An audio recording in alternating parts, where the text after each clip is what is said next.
For decades, African countries have been expressing concerns about the use of foreign troops, military bases, and drones for exploiting and smuggling African resources. However, this was often met with skepticism.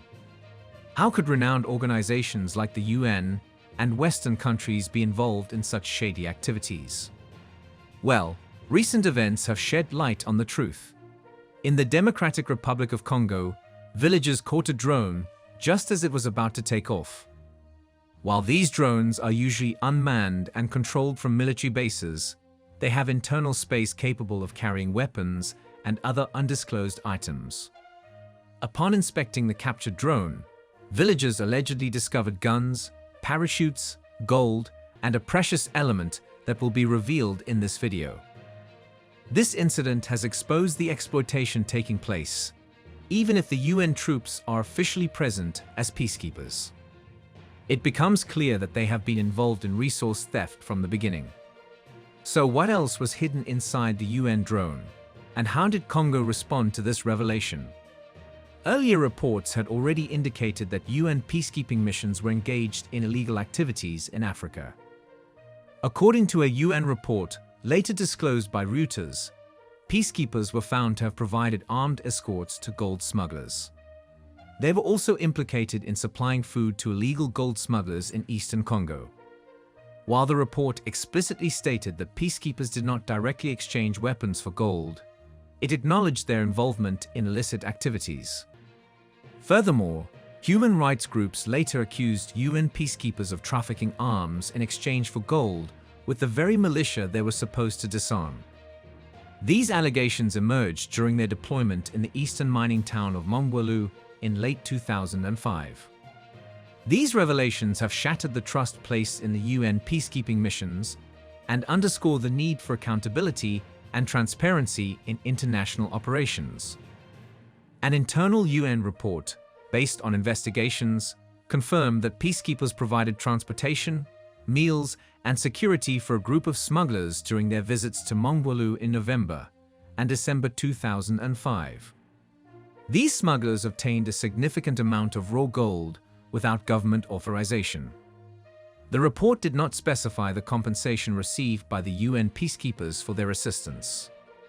Initially, when the allegations surfaced, the UN dismissed them as malicious and distorted, but acknowledged an ongoing investigation.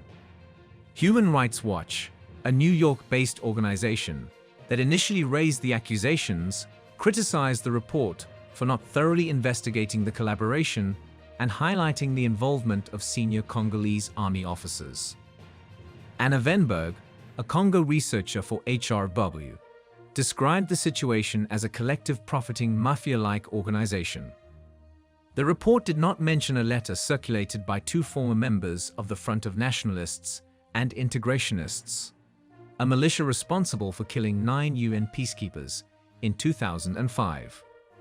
The letter claimed that they had worked for the UN peacekeepers, providing gold in exchange for arms and ammunition to secure the town of Mongwalu.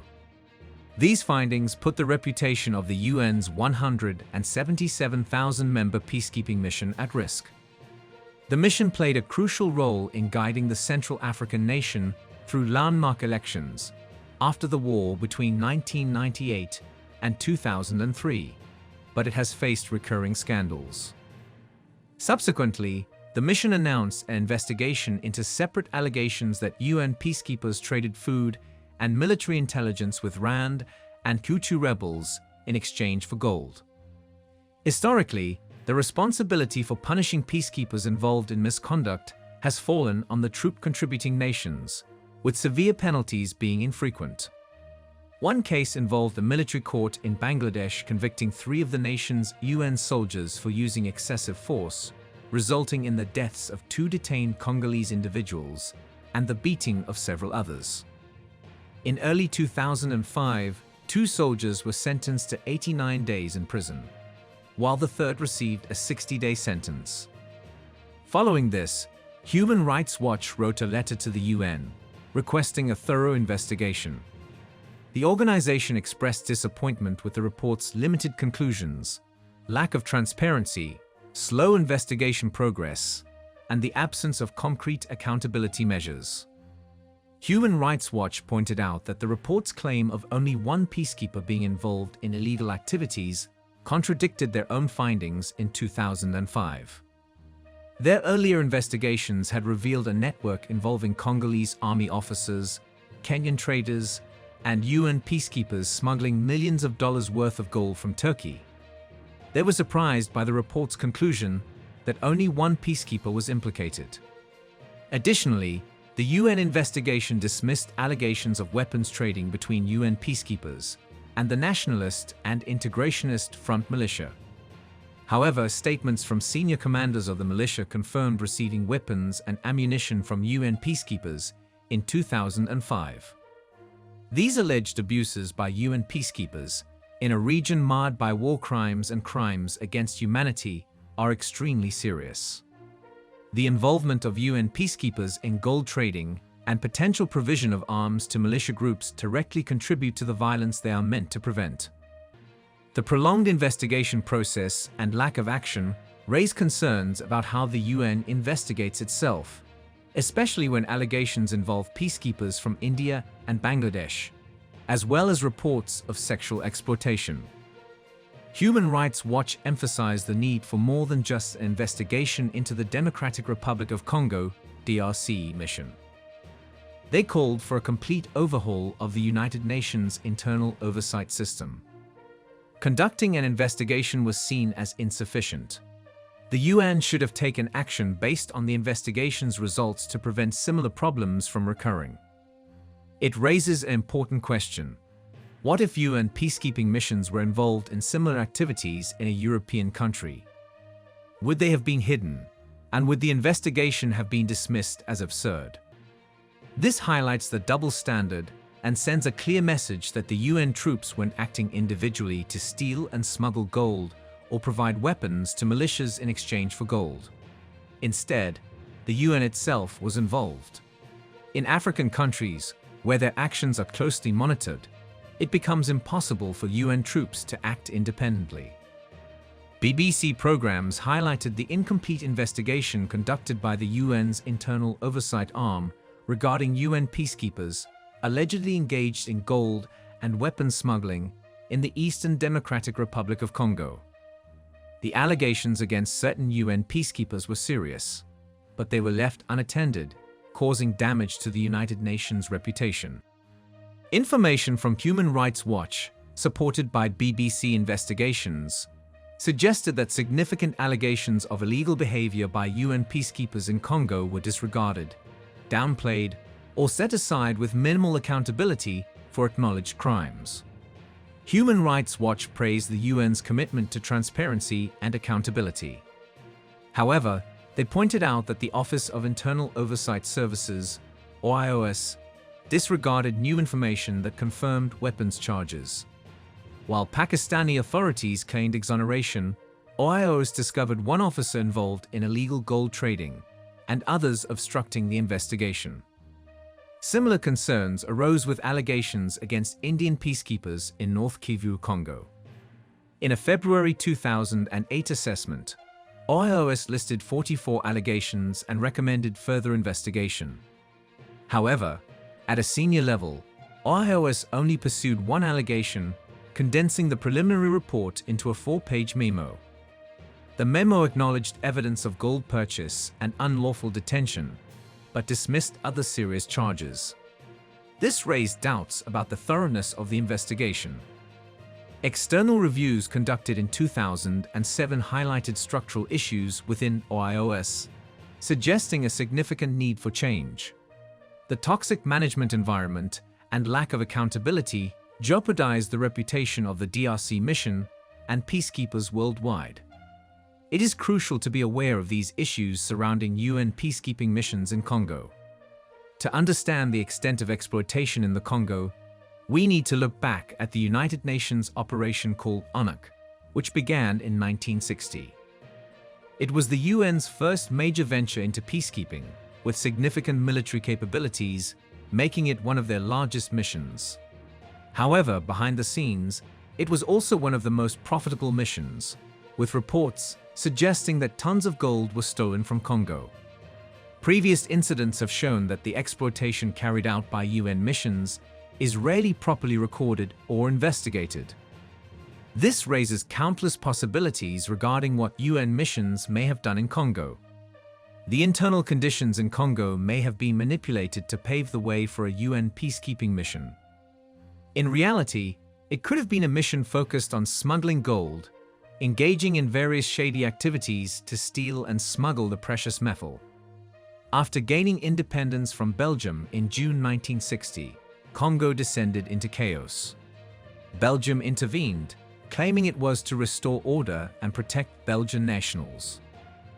The Congolese government requested assistance from the United Nations, leading to the passing of Resolution 143 by the UN Security Council on July 14, 1960. The resolution urged Belgium to withdraw its troops and authorized the Secretary-General to provide military aid to the Congolese government. The initial deployment of UN troops, primarily from African and Asian countries, took place the next day. As the situation worsened, with issues such as the uprising in Katanga, the assassination of Prime Minister Patrice Lumumba, the collapse of the central government, and the involvement of foreign mercenaries, ONUC's mandate expanded. It included safeguarding Congo's territorial integrity and political independence, preventing a looming civil war, and removing unauthorized foreign armed forces. This marked an unprecedented situation where the UN directly controlled the country both internally and externally. At its peak, UN forces consisted of nearly 20,000 military personnel from over 24 countries. India, Ireland, and Sweden played prominent leadership roles. From September 1961 to December 1962, as hostilities escalated, ONUC shifted from peacekeeping to a military force, engaging in conflicts and offensives against secessionist and mercenary forces. Following the reintegration of Katanga in February 1963, ONUC gradually phased out, with increased civilian aid becoming the primary focus of extensive UN assistance efforts. There is an ongoing debate about the causes of the conflict that erupted in Congo immediately after its independence. Some argue that it was a result of natural factors, while others believe that foreign forces played a role in creating the need for UN peacekeeping missions in Congo. Before we continue, please remember to like, share, and subscribe to our channel for more videos on Black culture, history, civilization, and identity. Now, let's delve into the topic. Congo achieved independence on June 30, 1960, but it was followed by disorder and mutinies due to the delayed Africanization of the military forces previously under Belgian command. The Congolese government accused Belgian officers of inciting the mutiny and attempting to annex the country, leading to accusations of neocolonial aggression. Belgium intervened, claiming to protect Belgian citizens and mining interests. This intervention resulted in the secession of Katanga, a region rich in minerals, on July 10. Belgian troops entered Elizabethville without a request from Congo on July 11 to gain control. With Belgian support, Moise Tshombe declared Katanga's independence, which was seen by many as a move serving Belgian interests. Amid the crisis, on July 12, the Congolese president and prime minister sought UN assistance. UN Secretary-General Dag Hammarskjöld urgently addressed the Security Council, leading to the adoption of Resolution 143 on July 13. This resolution called for Belgium to withdraw its troops and authorized the Secretary-General to help with withdrawal, maintain law and order, and legitimize the post-colonial government. However, the Congolese leaders did not anticipate that this would mark the beginning of a more systemic exploitation by the UN itself. The UN mission received approval from the Security Council, with 8 members in favor, none against, and 3 abstentions. ONUC's mission expanded to include the removal of foreign mercenaries supporting Katanga's secession, marking a unique role for a UN peacekeeping force. However, the UN faced significant criticism for its handling of the Congolese crisis, particularly regarding Lumumba's death and the situation in Katanga. It seemed that the UN was not fulfilling its intended tasks, while suspicions of gold smuggling involvement continued to mount. Following Lumumba's death, the UN faced widespread accusations, with many arguing that better protection should have been provided to him. In a notable protest, African-American demonstrators breached the UN building in New York, disrupting the General Assembly. The UN office in Belgium also became a target of criticism. The USSR expressed disapproval of the UN's role as well. On December 23, 1960, Khrushchev addressed the UN General Assembly, highlighting concerns about the operation's controversial political direction. Accusations of responsibility for Lumumba's death, favoritism towards his opponents, and initial reluctance to address the situation in Katanga were raised. According to Norrie McQueen, the UN's peacekeeping approach in the Congo lacked clarity from the Soviet perspective. Khrushchev criticized the role of the Secretary General, arguing that it concentrated too much power in one person. He proposed a radical reform, suggesting the abolition of the Secretary General position and replacing it with a troika system. However, this proposal was ultimately rejected. Subsequently, the UN mission was suspended until the launch of the United Nations Organization Stabilization Mission in the Democratic Republic of the Congo, MONUSCO.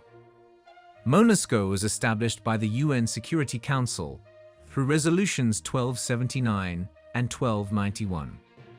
Initially focused on monitoring the peace process during the Second Congo War, it later shifted its attention to the Ituri conflict, the Kivu conflict, and the Dongo conflict. Formerly known as the United Nations Mission in the Democratic Republic of Congo, MONUSCO received contributions from various nations, providing military and police personnel. Prior to the passing of United Nations Security Council Resolution 1291, the initial UN presence in the Democratic Republic of the Congo consisted of military observers tasked with observing and reporting on factions' compliance with peace agreements. Approximately $874 billion was spent on funding MONUSCO's peacekeeping efforts from 1999 to 2010. However, the illicit profits the UN may have made from illegal gold stealing and smuggling remained unknown. Evidence was suppressed, and reports from credible sources, such as the BBC and Human Rights Watch, were disregarded. As of October 2017, the total strength of UN peacekeeping troops in the DRC was approximately 18,300, with over 30 nations contributing military and police personnel. India was the largest contributor. The UN's military presence in the Democratic Republic of the Congo can be traced back to the Lusaka ceasefire agreement on July 17, 1999, and United Nations Security Council Resolution 1258 on August 6, 1999, which authorized the deployment of a maximum of 90 officers. However, the number of officers increased significantly from 90 to 18,300. The question arises, if the situation could be handled by 90 officers, why were thousands of troops sent?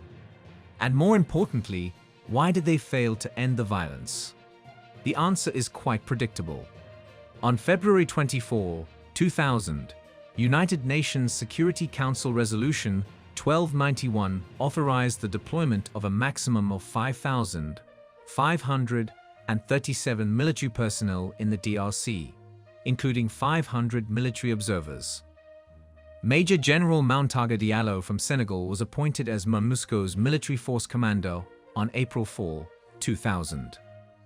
The mandate included monitoring the ceasefire agreement, developing an action plan for its implementation, working towards the release of prisoners of war, providing humanitarian assistance, and protecting UN personnel and civilians under imminent threat of violence. Unfortunately, none of these objectives were achieved. Under Chapter 7 of the United Nations Charter, MONUSCO was authorized to take necessary actions to protect UN personnel and facilities. However, MONUSCO officials remained silent on significant matters related to mining in the Congo. These activities occurred alongside concerning practices such as blood diamond trading, arms trading, and extortion. For example, anvil mining has been implicated in massacres in the DRC, and among its directors is former U.S. Ambassador Kenneth Brown, who served at U.S. embassies in Brussels, Kinshasa, Congo-Brazzaville, and South Africa. Brown had held positions as Deputy Assistant Secretary of State for Africa under George Shultz and George H.W. Bush, and he was the Director of Central African Affairs. Interestingly, Brown succeeded William Lacy Swing, the head of MONUSCO, as ambassador to the Republic of Congo. The former top internal intelligence and security chief of the United Nations Observers Mission in the Democratic Republic of Congo, DRC, has been working for anvil mining in Katanga since 2006. Recent events have raised concerns and conflicting reports about a UN drone that allegedly crashed in the DRC.